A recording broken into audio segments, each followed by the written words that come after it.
on currency trades. Okay, now in this module, we're going to talk about smart money accumulation and distribution, fundamentally speaking. And that comes by way of our understanding and hopefully your acceptance to the fact that interest rates are the single most influential driving force behind market moves.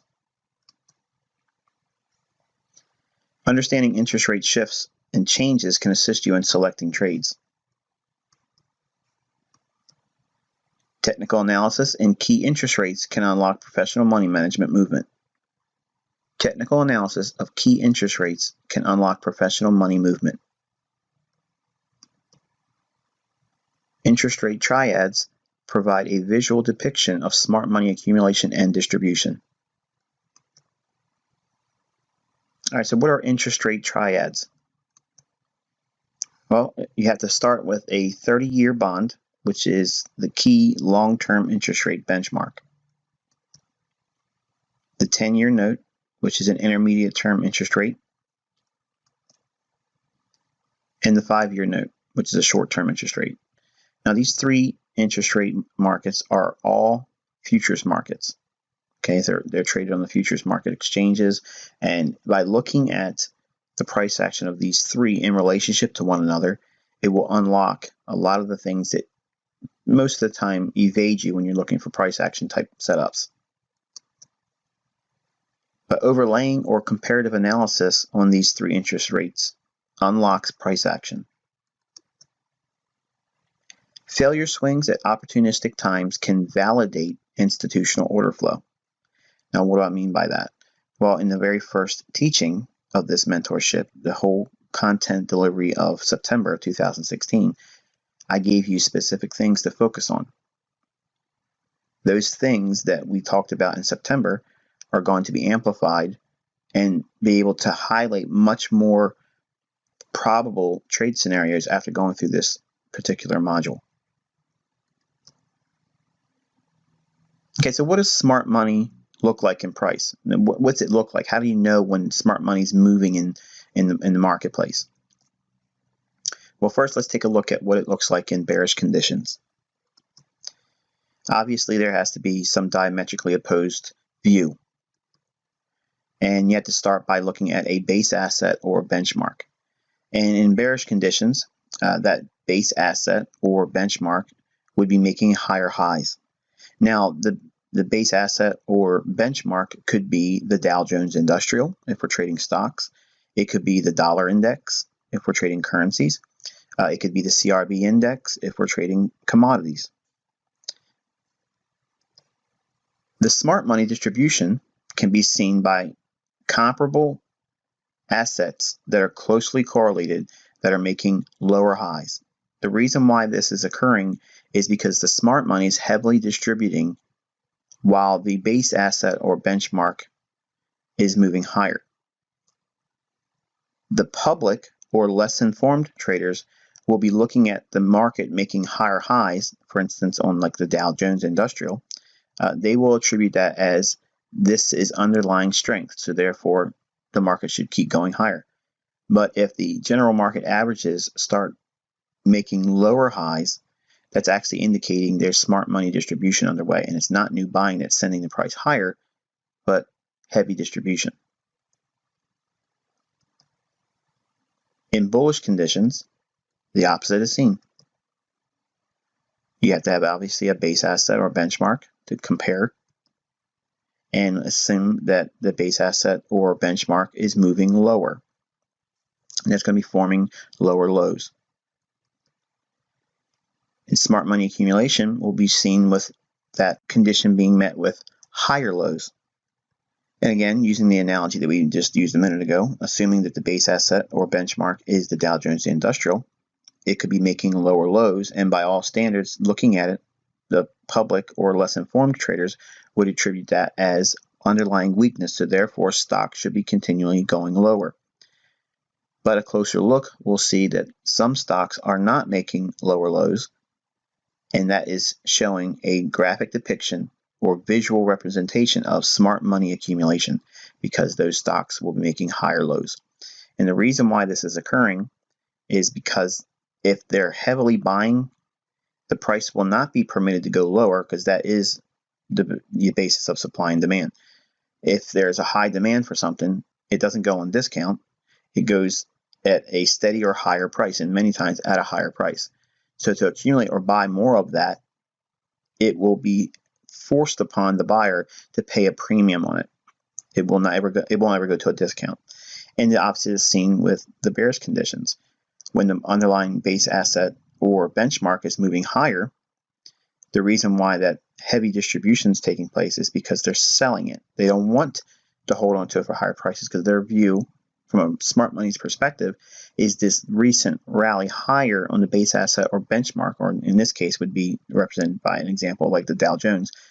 Just because the Dow Jones is making higher highs doesn't mean always that's underlying strength. It could be just a heavy distribution cycle. And you'll see that with heavy numbers of stocks failing to make higher highs. Or the S&P 500 and the NASDAQ Composite Index may be failing to make a higher high. And when that happens, that is a warning sign that you're probably in a distribution cycle. Okay, interest rate triad. Again, we start with the 30-year Treasury bond market, the 10-year note, and the 5-year note. Okay, by overlaying these three markets, you'll be able to highlight when accumulation and distribution is in the interest rate market.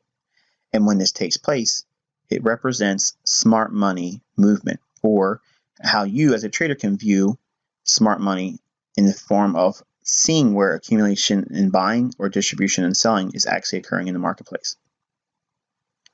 The three interest rates should confirm each higher high or lower low at moments when the US dollar index is at a significant price point.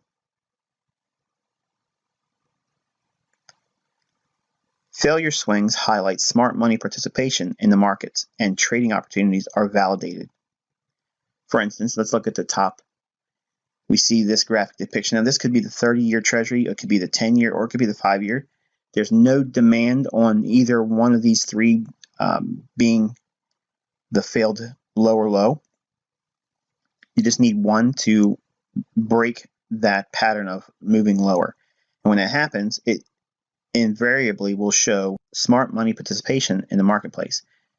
Because large volumes will be moving by way of their entries and exits, it causes that real supply and demand factor to take place in pricing. So therefore, the model will show underlying strength in one of the interest rates. In other words, they won't make a lower low. The one on the bottom most obviously makes a lower low, just like the one on the top graphically. But the one in the middle that's highlighted in blue, that is representing a failure swing. So when that happens, what we're seeing is that there's an interest rate shift. So there's going to be a shift in the marketplace. And if this occurs at a moment when you're identifying a potential institutional order reference point or focal point in the US dollar index, that confirms that particular idea. For instance, if you're looking for a bullish order block on the dollar index, if you're looking for a buy at a bullish order block or supposed support to come into the marketplace for the dollar index, you would see a opposite of this indication here.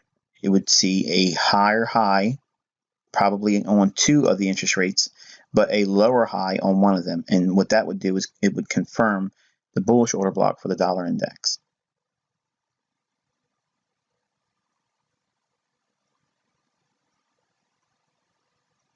Okay, so when you're looking at the interest rate markets, now every chart I'm showing you here, you can get this at barchart.com. It's free.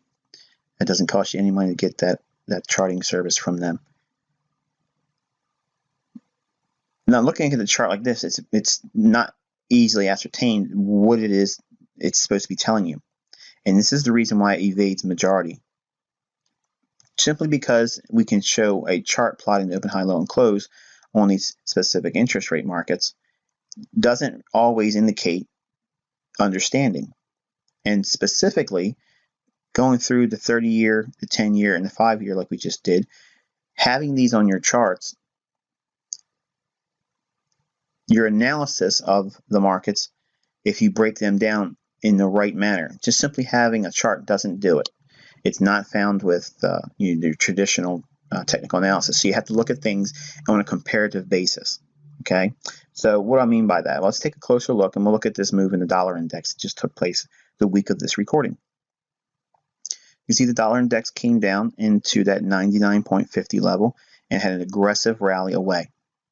We talked about the dollar being bullish in this area, and the market moved higher all week as a response to that strong move off of 99.50 level. But if we go back and look at the interest rate market, and okay, this is the 30-year Treasury bond market. This is a 90-minute chart, okay, and I'm looking at over about 15 to 18 days, and again, you can do all that on barchart.com. The bond market between the 5th and the 8th and 7th, in other words, there was a failure swing that you can clearly see in the 30-year Treasury bond market. So in other words, we had a failed higher high. Now, when this takes place, by itself, it doesn't mean anything. But if you're looking for things to justify a long on the dollar, and you see a lower high on the 30-year bond market, then we go to the lower time frame interest rate, and we're looking at another opportunity comparing the same highs. This one is relatively unchanged. We'll just say it's flat to neutral. So it didn't make a lower high in comparison, but it still didn't make a considerable higher high either. And finally, for the 5-year, we can see that there was clearly a higher high formed on the 5-year interest rate, or short term. So on the short term curve, we made a higher run on the 5-year note, an unchanged high on the 10-year note, and a lower high on the 30-year. Now, by itself, that highlights there's a shift in the interest rate market. Now, what did we first start with this module? That interest rates are the #1 leading driver for price action in the currency markets. There's nothing else that drives markets more wild in the currencies than the interest rates. That's what makes the whole world go round. So if we understand that we're seeing a divergence between the actual underlying 5-year, 10-year, and 30-year interest rate markets, you can see that shift is pronounced. You can clearly see it. You don't go into looking at the bond market just for these types of scenarios. You have to have a predetermined idea of what the market that you're about to trade should see in terms of bullishness or bearishness. That brings us back to the US dollar index. The same reference point in time between the 5th and the 8th or so, we saw that the dollar index went lower, made a lower low, and it traded down into a significant price level. Now, this is on a closing basis, and that's all you need, but the point is we're seeing a significant divergence between the lower low on the dollar index and that of the 30-year Treasury bond failing to make that higher high as it should have made comparably. When price moves into previous levels of institutional order flow, we as traders have to anticipate dynamic price movement. That looks like this. And we talked about this week in the live sessions. We had an old order block back in midpoint of November. It was the last down candle that had already been traded back down into it in November 15th. One more time, and it bounced away from that. But we traded all the way back down this week during the 8th of December just to get back into that 99.50 level, and it was strongly rejected. And the market rallied hard on the dollar index, which obviously would do what for foreign currencies? It would give us reasons to trust bearish order blocks, bearish turtle soups, or return back to fair value, closing in big ranges that dropped lower. Once those are closed in after a retracement higher, we could look for continuation and roll over for lower prices on foreign currencies. But this previous order block is what you would be looking for at that moment when price trades into that order block. You want to take a look at the interest rate markets to see if there's any clue that the smart money is working that level. So many people ask me, how do I validate what order block to trade off of? And I just told you with this teaching, if you can see the interest rate divergence or interest rate triad by looking at those 30, 10, and 5-year, if there's a divergence between the three and prices hitting in a specific order block on the dollar index, that gives you the green light to go in and start refining the idea on that trade, because it's most likely a high probability setup. So if we saw a bullishness for the dollar index, then obviously we would be looking for bearish situations for the fiber. And the Euro USD, we had a level of buy stops indicated before the week started, and the market came all the way back up to an old reference point at 108.65, which is an old low. If we go back farther on your charts, I'll leave that for your homework. But if you take a look at what's happened here, the market rallied back above that 108.15 to 108.20, clearing out the buy stops, rolled all the way up through to 108.65, trading back to an old low that's not shown on this chart. Again, I'll leave that to you for your own homework. But the selling scenario was justified because we've seen the bullishness on the dollar. That's the reason why we were expecting the dollar to keep pressing higher this week, all through the rest of the week, and it kept doing that. And as it relates to the foreign currencies, it just kept driving them lower. And cable failed to make a higher high when euro dollar made the higher high and dollar made the lower low. So it's not always just simply looking for a divergence in one specific location or one asset. You have to blend a couple things sometimes to get to understanding what the smart money is doing. You can see that the market has a couple different opportunities to be short relative to the strong dollar, but what makes that strong dollar so significant is that it had a divergence in the interest rate triad. So 30-year, 10-year, 5-year had a failure swing at the moment that the dollar was trading down there. So once you see that, it gets everything back in sync where the market's going to be driving in one direction or another based on what direction the interest rates are going. So if the interest rate markets are dropping lower, that means interest rates are going to go higher, which means the interest rate's going to drive the dollar index higher. And if the dollar index is going to go higher, that's going to drive foreign currencies lower. And everything fits together like a cog. You know, when all the gears come together and they start turning, everything makes sense. But it doesn't always work like that. Sometimes there's a shift that takes place on a longer term basis, and it may mess up things on a short term time basis. And you'll have to allow some of those things to come up in your trading and just trust the fact that over a long period of time, these scenarios will repeat themselves. And when it does, it'll give you a plethora of trading opportunities. All right, so what do we do with this information? You know, what can we do to build some kind of an action plan so we can use the information in a context where it helps us, not just talk about it in hindsight?